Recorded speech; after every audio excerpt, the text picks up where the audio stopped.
مارچ، واقعا 8 مارچ اگر زن مسلمان تجلیل بکنه شرم‌آور هست. شرم‌آور. زن مسلمان با 8 مارچ چی کار داره؟ زن مسلمان نمیدانه 8 مارچ یعنی چی.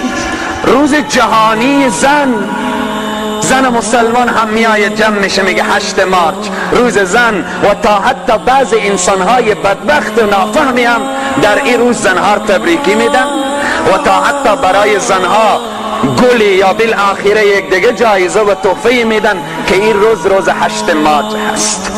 آیا زن در طول سال یک روز دارد؟ امروز در دنیا زنها میگن حقوق ما. پس خیلی جالبه، 360 روز یک سال هست، 359 روز مرد، یک روز هم روز زن. آیا این مساوی هست؟ آیا اینها همین حقوق خود را میخواهند یک روز زن باشه؟ ولی زنهای مسلمان باید آگاه باشن 8 مارچ چگونه روزی بوده. به دنیای غرب خیلی خوبه، 8 مارچ در امریکا خیلی خوبه، برای مسیحی ها خیلی خوبه. در سال 1908 در یکی از ایالات امریکا در یکی از شهرها زنها قیام کردن که ما باید حقی داشته باشیم و حقوقی داشته باشیم. زنها در امریکا اینها را به لیست حیوانات برده بودن. زن حیوانه، ارزش نداره. بالاخره تا حتی زنها را در جنگل ها فرستاده بودن. زن باید مثل یک حیوان به جنگل زندگی کنه. زنها در سال 1908 در یکی از ایالات امریکا بر سر اینا فشار آمد، بیرون شدن به بازارها و خیابانها تظاهرات کردن که ما انسانی و حق میخواهیم.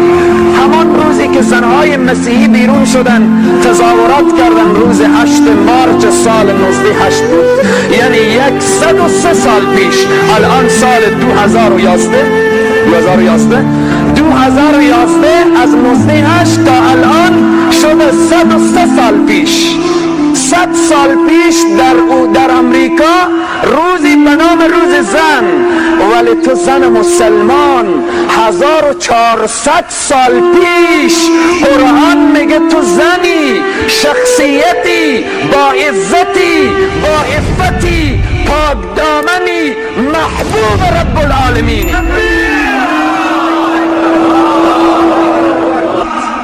12 ربیع الاول چرا نگاه نمی کنی؟ زنده به گور می شدی در دوران جاهلیت. قرآن آمد و شریعت آمد، دست ظالمین را قطع کرد، ولی تو 12 ربیع الاول و میلاد و بعثت و اینها را فراموش کردی. امروز فقط به زبان تو گفته شده 8 مارچ. 8 مارچ تو زن مسلمان عزت داری. تو به جنگل نبودید 100 سال پیش. 100 سال پیش عزت داشتیم. حدیث میگه الجنت تحت اقدام الامهات، بهشت زیر پای مادر است. این را 1400 سال پیش رسول الله گفتن. قرآن 1400 سال پیش میگه و من یعمل من الصالحات من ذکر او انثى، چی زن و چی مرد عمل صالح انجام بده محبوب الله میشه و به نزد الله ارزش پیدا میکنه. آیا 100 سال پیش خدیجه الکبری از جمله زنان کامل شد؟ آیا 100 سال پیش فاطمه الزهرا خیر النساء اهل الجنه شد؟ آیا 100 سال پیش عایشه صدیقه و مقامی رسید که رسول الله میگه نصف دین را از عایشه بگیریم؟ من فکر میکنم خواهر مسلمان اگر با 8 مارچ خلاصه عقیده کنی و پایبند بشی، وضعیت تو از وضعیت زنان غرب هم بدتر خواهد شد. 8 مارچ در امریکا هست. سایت های اینترنتی آمریکا و وضعیت زنان را در اروپا نگاه کنید که زن آمریکایی و غربی فریاد میزنه که امروز مردی پیدا نمیشه که با من ازدواج کنه. مردان آمریکایی آماده اند که با یک سگ ازدواج کنن، ولی امروز آماده نیستند که با زن ازدواج کنن. به خاطر چی؟ چون او زن احساس کرده 8 مارچ هست. اگر او زن چنگ میزد به کلام پروردگار، اگر چنگ میزد به احادیث گوهربار رسول الله صلی الله علیه و سلم، با عزت و با عفت و پاک دامن میشد. بناهن ما برای خواهرای مسلمان خود این توصیه را میکنم، از این جایگاه که این جایگاه رسول الله صلی الله علیه و سلم هست، ای خواهر مسلمان، اگر عزت میخواهی، اگر با عفت میخواهی، اگر پاک دامنی میخواهی، اگر سرفرازی و سربلندی میخواهی، این شعار یهودیت و مسیحیت در کنار بگذار، شعار قرآن را پیش رو بگیر که قرآن میگه، قرآن که میگه در مقابل مادر اف نگو، قرآن که میگه در مقابل مادر احسان بکن، قرآن که صحابه بیامد پیش پیامبر گفت ای رسول خدا من به جهاد میرم، گفت به دنبال کی را داری؟ گفت یک مادر پیرزال دارم، گفت برو نزد مادر جهاد بکن، خدمت مادر. این اسلام میگه.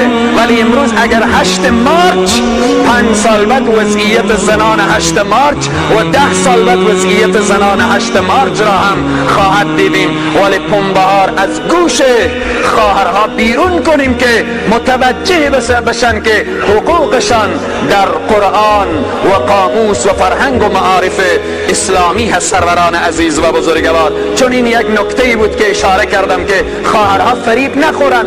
8 مارچ برای زنهای مسیحی مبارک، ولی برای زنهای امت اسلام 12 ربیع الاول مبارک، روزی که دستها قطع شد که دیگه دختر زنده به گور نکن، دیگه زن خرید و فروش نکن، دیگه زنها مثل کالا به بازار عرضه نکن. زن ارزش داره، زن بالاخره جایگاه داره، زن به نزد الله سبحانه و تعالی را داره. زن و مرد یک انسان است، هر دو انسان هستند، هر کدام بیشتر تقوای الهی داشته باشند به نزد الله بیشتر ارزش دارن. صلوات ختم بفرمایید.